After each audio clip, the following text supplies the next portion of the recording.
Ellerston Capital is known for backing high-quality small and mid-caps early. Superloop is a good example of that. Jack Briggs joined me a little earlier on. So listen in for what Ellerston's investment thesis is now and why he says Superloop's growth trajectory, while not classic small cap yet, still has a way to go. So the way that we evaluate companies is we're looking for a point of differentiation. We're looking to analyse across a number of different lenses, one being management, strategy, balance sheet, competitive differentiation, but we're looking for a robust piece of data that tells us that this business can produce cash flow ahead of what the market expects, and therefore the business is likely to be worth more than the market thinks it is. So when we think about Superloop, we think that the competitive differentiation is something that we truly believe in, both the low-cost proposition and also the brand that's been built over time behind the Superloop brand. And we're seeing the unaided and aided awareness grow quite strongly over the recent period. And so what this means is that we believe strongly that both the subs that the business can add in its residential NBN product, as well as the gross margin and the operating leverage that can be delivered on those subs will be ahead of market expectations, and therefore the business is worth more than the market currently thinks. Paul, high expectations. Does it jive with what you see in Superloop's future? I'm sure we'll put Jack on staff. I think that's fantastic. Yeah, I think so. We see ourselves first and foremost as a B2B company, wholesaler, and in the sort of the business space. More recent investors really look to our consumer business as the most obvious part of our business, and of course it's growing very quickly, and it's a consumer brand, so it's very visible. But the real long-term cash generation and I think the real defensible moat around our business comes more out of the B2B space, and it just takes time for investors to really understand that side of our business and the long-term potential that sits in there. Now, when you are talking about growing the B2B side, I mean, we know about the big tie-up with Origin Energy as an example, but when it comes to sort of organic growth versus inorganic growth, I believe you're doubling down sort of on organic growth after years of being a bit acquisitive. So is that also, I mean, how does that feature into the sort of next leg of growth? Actually, no. So the double down, a terrible name for a strategy, I accept, but we wanted to double the size of the business over 3 years. And we said, and we're now in the final year of that 3-year plan, we said that half of that growth would come organically and half inorganically. Now, we're actually been running ahead of our organic plan, and so we've actually purchased very little. So we'll largely hit that target purely organically, which is great. We're a bit behind on the inorganic side. We'd like to have done more, but we haven't found opportunities where we've seen value.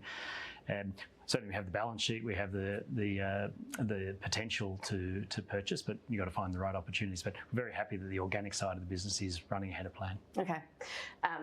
Looking ahead, when it comes to the NBN sort of upgrade rollouts that are happening, how do you expect competition to respond? What's your defensive sort of lever in that situation? Yeah, well, Jack sort of called it out there a moment ago. We see ourselves as a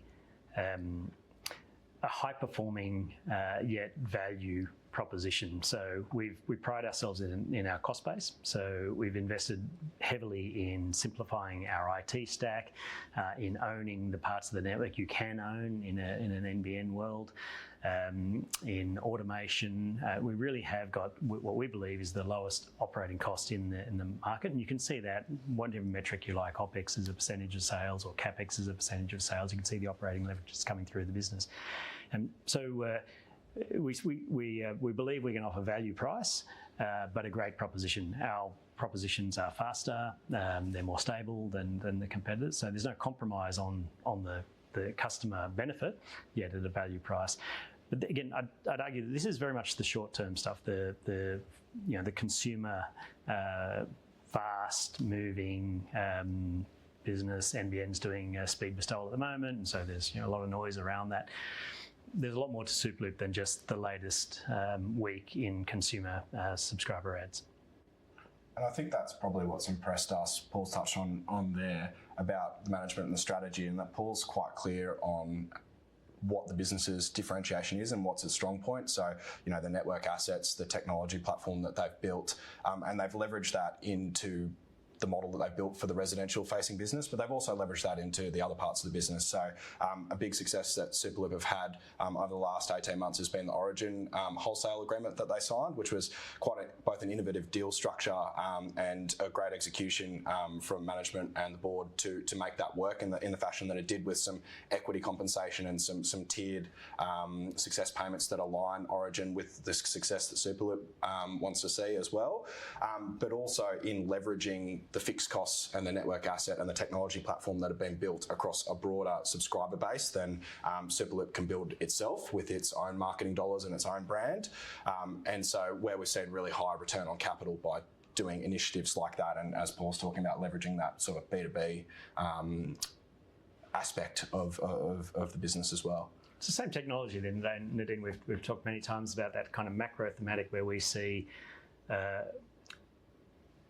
upwards of 30 to 40% of market share moving from traditional incumbent telcos to non-traditional telcos over a multi-year period of time. Those non-traditional telcos, or non-traditional brands, I should say, some are telcos, some are banks, some are energy companies, some maybe all, supermarkets. It could be many different categories of cross-category players that come into it. And it's the same proposition, it's the same technology that underpins our consumer businesses, underpins our enabling of those other brands. We see ourselves first and foremost as an enabler of multiple brands or multiple challenges into this space, and it's working. So is Superloop, in your eyes and the eyes of Ellerston, less sort of a telco? Now I know that's not sort of the word that you would subscribe, so more of a tech company then?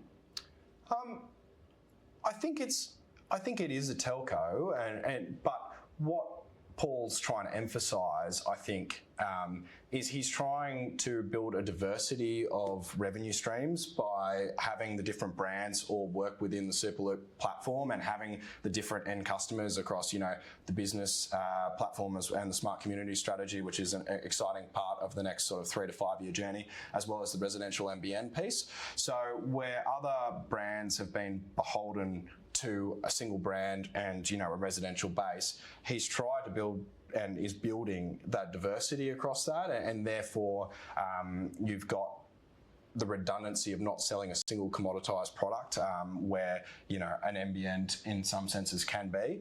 So I think that leads us to maybe another aspect that we haven't yet touched on, where the opportunity to do some of that M&A and leverage the existing platform deeper into business, whether that's more products in security or IT, or whether that's going into more enterprise or government type sales. That's an area that we think is a sort of viable next leg of the strategy. And then I think additionally, there's obviously the smart community strategy, which might be good for Paul to talk about, because that's obviously been a big focus of the market over the next 3 to 5 year period, and we're obviously excited about that as well. Yeah, absolutely. And the win we had recently, I think we spoke about it with the New South Wales government, with the new city, the first new city in 100 years, Bradfield, where we're going in as actually the equivalent of the NBN in that space. So that's our network, it's our fibre all the way to the end customer, and we act as a wholesaler enabling many brands into that space. So that's a very high quality piece of business. It provides many years of earnings expansion in that space. It's an area of investment. You might know, say, the Opticom model of the past. It's very similar to that. It's not a huge part of our business today, but it's got some really bright green shoots coming through. And so, Jack, telcos aren't often market darlings, really. So is it the execution of the strategy so far that gives you the confidence in Superloop going forward? Yeah, I think it's both the strategy, which, we think about a strategy as your means to drive value creation. So how do you invest your capital to produce the highest incremental return? So we think it's both the design of the strategy, as we've talked about the various things. So leaning into your competitive differentiation for your low cost, leaning into your physical fibre assets and your technology platform that's been built, and monetizing those as broadly and diversified as possible. And then the M&A bolting on to grow scale, which has been successful in the residential business over the last 3 to 5 years. And incrementally, we expect that to broaden into, as we talked about, maybe more in scale in business. area, hopefully more in residential, but that's as Paul said, prices haven't maybe been the best, and we think that's been quite disciplined by Paul to have not paid high prices in the last 2 years.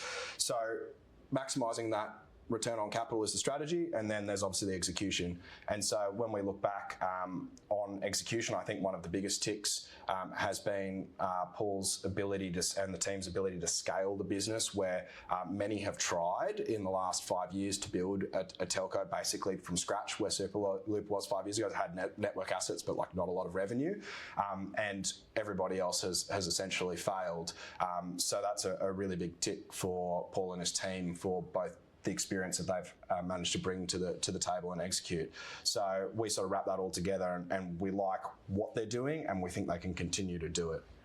Yeah, because I guess it speaks to your broader sort of philosophy or investing style at Ellerston. So when you're evaluating small caps, you also weigh up some of those non-financial metrics. That's right. So, what we're trying to do is we're trying to meet the company and the management team. Everybody does that, professional investors, but I am a customer of Superloop. We're trying to meet the customers, be the customers. We're talking to the suppliers, we're talking to the competitors, and we're trying to build a mosaic of these robust data sources to figure out how the company is performing and where that might be better or worse than the market's expectations. And so where we've done that here with things like looking at pricing over a long period of time, looking at advertising dollars going into telco from all the competitors, looking at the promotional intensity, and we feel quite strongly about the brand proposition, as we touched on right at the start, and that leads us to obviously feel great about our investment as we stand today. Yeah, good. And so Superloop, how does life change as part of the ASX 200? Well, the register changes. So we've had quite a lot of turnover of the register, and we sort of brings us to the sort of investors that we appreciate seeing on the register. And without blowing too much sunshine towards a long-term shareholder here, we're a tech business, we're a telco, so we're quite a complicated business to understand at first blush. You need to do the work and spend the time, and really, you say everyone does it. Well, I'm not sure everyone does do it. We want investors who are going to understand the strategy, get conviction on the strategy, and then stay there, and not sort of turn based on 1 week's perceived consumer market data, which a number do. We believe we have multiple years, a good number of years of structural growth built into the business, and we want investors who see that, aligned with it, and they're in for the journey. Yeah, well, I think that brings me to my next question for you, Jack, because you've backed Superloop, seen it through different phases of growth, but with the stock up so strongly already this year, I mean, where is the upside? Is there still more upside? Yeah, well, I mean, as Paul said, it's a structural growth story of the transition to the challenger model. The challengers represent around 20% market share in the NBN world, and they're still growing that at 20%. In the most recent quarter. So we're very much in the middle innings at best of this story, and we think the settings in terms of price and service haven't changed. The legacy telcos led by TPG and Telstra, they're not competitive pricing, they're not competitive service, and largely that has to do with the legacy business models and legacy technology stacks that are a bit unwieldy, whereas Paul's built it from the ground up, having worked at those organisations, understood how best practice looks, and designed it without that baggage. And it's clear, having been a user of the different brands myself, that there is a difference, and it's cheaper as well, being a Superloop customer. So that's focusing on the residential business, but there's long runway there, and we're paying around 12 times EBITDA for 20% EPS growth in over the medium term, and we think that's a pretty fair and attractive valuation. And then additionally, we think, as we said, there's extra layers of growth the market hasn't priced in. The balance sheet's pristine, and we think that gives Paul great opportunities to deploy that into high returning synergistic adjacencies. Pristine is a high compliment. Okay, so Paul, I'm going to be a bit nosy.